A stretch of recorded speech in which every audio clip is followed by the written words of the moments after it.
Welcome back. तो आज हम अर्थमेटिक प्रोग्रेशन पे अपना दूसरा लेक्चर स्टार्ट करेंगे। पहले मैं आपको बताऊं कि पहले लेक्चर में हमने थोड़ा सा क्या पढ़ा था, उसके बारे में पहले बताऊंगा आपको। पहले लेक्चर में मैंने आपको बताया था अर्थमेटिक प्रोग्रेशन की डेफिनेशन, उसके मेन पॉइंट्स जिसमें कि कॉमन डिफरेंस आती है अर्थमेटिक प्रोग्रेशन में, उसके बारे में मैंने थोड़ा बताया था आपको।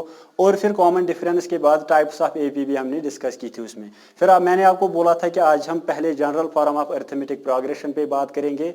तो जनरल फॉर्म पे जाने से पहले मैं आपको बताऊं कि जो अर्थमेटिक प्रोग्रेशन की पहली टर्म है वो हम किस लेटर से डिनोट करते हैं। आपको पता होना चाहिए कि अर्थमेटिक प्रोग्रेशन की जो पहली टर्म होती है वो हम लेटर ए से, स्मॉल ए से डिनोट करते हैं। सो जो फर्स्ट टर्म एपी की होती है, first term is equal to, या हम डिनोट करते हैं, यहाँ पे लिख सकते हैं first term is denoted by letter a. तो जब लेटर ए इसकी पहली टर्म है, फिर मैंने आपको ये बोला था उसमें उस दिन के हम सेकंड टर्म कैसे निकाल सकते हैं एपी की। अगर हमें फर्स्ट टर्म पता होगी तो जो कॉमन डिफरेंस जो कि वो फिक्स्ड नंबर होता है वो हम पहली टर्म में ऐड करते हैं, और जो ऐड करने के बाद हमें दूसरी टर्म उसकी मालूम होती है। तो सेकंड टर्म इसकी आपको पता है एपी की, एपी में कॉमन डिफरेंस जो है वो हम स्मॉल डी से डिनोट करते हैं। तो यहाँ पे मैं लिख दूं पहले कि जो कॉमन डिफरेंस होती है एपी की, common difference is denoted by letter d. So जब हमें दूसरी टर्म इस एपी की निकालनी होगी, पहली टर्म ए है, इसको कॉमन डिफरेंस के साथ ऐड करना है, फिर हमें दूसरी टर्म पता चलेगी क्या है। So second term will be a plus common difference, that is a plus d. अब थर्ड टर्म इसकी क्या होगी, third term will be equal to second term जो इसकी प्रीवियस टर्म है। थर्ड से पहले टू आता है, तो थर्ड टर्म से पहले सेकेंड टर्म इसकी प्रीवियस टर्म थी, सेकेंड टर्म प्लस सिमिलरली वही fixed number common difference. So second term क्या थी इसकी, ए प्लस डी, और एक और डी है, मतलब ए प्लस डी, और डी कितने डी हो गए, 2d। So third term will be a plus 2d। Similarly fourth term इसकी प्रीवियस टर्म को ऐड करना है डी के साथ, कॉमन डिफरेंस के साथ। प्रीवियस टर्म अब थर्ड टर्म है, मतलब third term plus common difference that is D. Third term क्या है इस एपी की, ए प्लस 2d, प्लस ऐड करना है d, that is a plus 2d, और एक डी कितने डी हुए, 3d। So our fourth term will be a plus 3d। Similarly अगर हमें इसकी जनरल फॉर्म में जाना है तो मैं जब लिखूंगा इसकी जनरल फॉर्म, लेकिन हमें लास्ट टर्म भी पता होनी चाहिए कि एपी की क्या हो सकती है। सपोज मैं यहाँ पे लूँ कि हमें फोर्थ टर्म नहीं nth टर्म निकालनी हो इस एपी की। सिमिलरली अगर मैं एपी की nth टर्म निकालूंगा, और nth टर्म विल बी, जैसे कि यहाँ पे प्रीवियस टर्म पे जाना होता है, n से पहले कौन सी टर्म होगी, n minus 1th term, plus similarly common difference आता है d। सो जैसे कि यहाँ पे आपको पता है कि थर्ड टर्म में क्या आ रहा था, थर्ड टर्म में a प्लस 2d, मतलब थर्ड टर्म में दो ही बार d आ रहा था। सिमिलरली थर्ड टर्म में थर्ड टर्म में दो ही बार d आ रहा था। अगर मैं सेकंड टर्म की बात करूं, सेकंड टर्म में एक ही बार d आ रहा था। तो यहाँ पे आप जनरलाइजेशन में जाने से पहले ये आप खुद जान सकते हो कि अगर थर्ड टर्म देखनी होगी एपी की, थर्ड टर्म में a प्लस 2d आता है, मतलब d दो ही बार आता है। सिमिलरली फोर्थ टर्म में a प्लस 3d आएगा, मतलब d थ्री बार आता है। अगर n माइनस 1th टर्म होगी इसकी, n माइनस 1th टर्म में a ऐसे ही आएगा, और d कितने बार आएगा, n माइनस 1 से एक कम, मतलब n माइनस 1 और एक माइनस 1 d, इतनी बार d आएगा। a प्लस n माइनस 1 कितना हुआ, n माइनस 2d। सिमिलरली ये हमारी n माइनस 1th टर्म होगी। तो जब मैं यहाँ पे n माइनस 1th टर्म का वैल्यू पुट करूंगा, a plus n minus 2d plus एक और d है, ठीक है। a plus n minus 2 and 1d कितने हुए, n माइनस 1, मतलब 1, यहाँ पे आपको ये पहले बताऊं कि n माइनस 2 यहाँ पे है, और यहाँ पे एक और 1 है, वो प्लस हो जाएगा 1, और d ऐसे ही आएगा।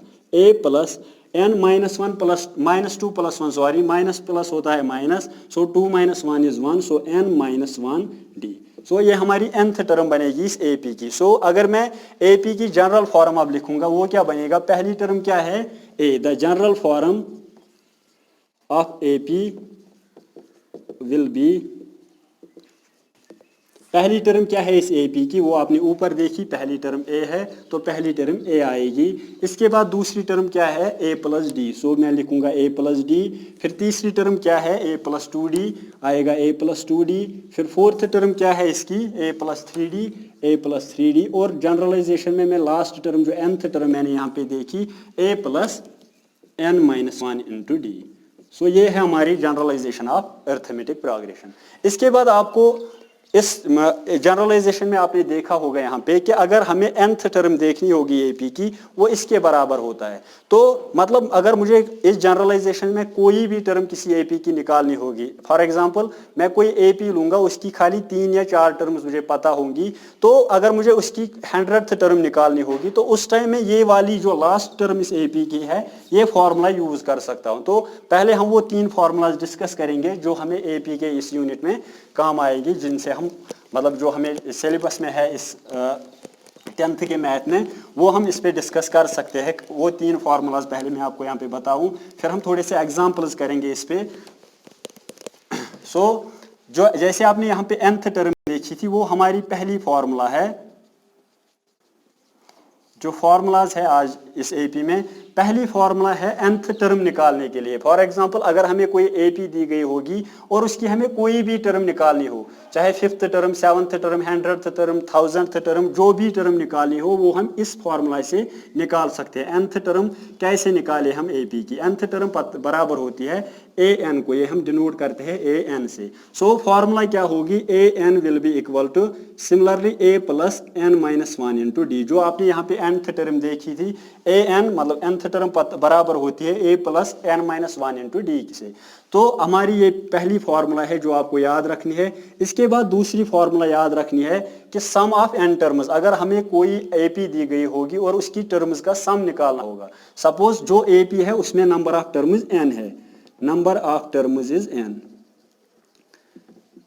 तो अगर हमें इन एन टर्म्स का सम निकालना होगा, वो किसके बराबर होगा, वो हम डिनोट करते हैं एस एन से, मतलब sum of n terms. S n is equal to, उसकी फॉर्मूला है n by two, 2a plus n minus one into d. यहाँ पे इस फार्मूला और ऊपर वाली फार्मूला में मैं आपको ये बताऊं कि यहाँ पे जो ये 3 टर्म्स यहाँ पॉइंट्स आ रहे हैं, ए एन यहाँ पे मैंने लिखा है आपको, ए एन होती है nth टर्म, मतलब जो टर्म हमें निकालनी होगी।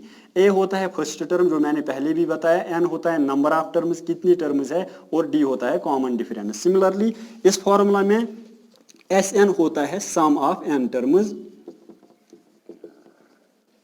एन होता है नंबर ऑफ टर्म्स, ए होती है common first term sorry, and D होती है कॉमन डिफरेंस। ये हमें दी गई होगी हर एक एपी में, या हम निकाल सकते हैं खुद भी। आपको पता है कॉमन डिफरेंस कैसे निकालते हैं, फर्स्ट टर्म पता होगी, नंबर ऑफ टर्म्स भी पता होगी कि कितनी टर्म्स का सम निकालना है, तो हम ये फार्मूला यूज कर सकते हैं हर एक क्वेश्चन में। बट ये फार्मूला हम किसी फाइनाइट एपी पे अगर हमें निकालनी होगी, सम ऑफ एन टर्म्स निकालना होगा फाइनाइट एपी पे, उस टाइम हम यही फार्मूला यूज कर सकते हैं, बट उसमें थोड़े से अलग टर्म्स आते हैं। S n will be equal to n divide by 2 a plus l. यहाँ पे एल अल्फाबेट आ रहा है, तो उसका मतलब एस एन सिमिलरली ऐसे ही सम ऑफ एन टर्म्स होगा, एन नंबर ऑफ टर्म्स होगा, ए फर्स्ट टर्म होगी, बट ये एल जो इस टाइम आ रहा है ये क्या होगा, यहाँ पे एल होती है लास्ट टर्म, जो कि एपी की लास्ट टर्म होगी, क्योंकि फाइनाइट एपी होगी, वहां पे लास्ट टर्म दी गई होगी, तो जो एल का वैल्यू होगा वो हम यहाँ पे एल के बदले में पुट करते हैं। सो ये 3 फार्मूलाज आपको याद रखने। एक है nth टर्म निकालने के लिए, कोई भी टर्म अगर एपी की निकालनी होगी उसके लिए ये फार्मूला है।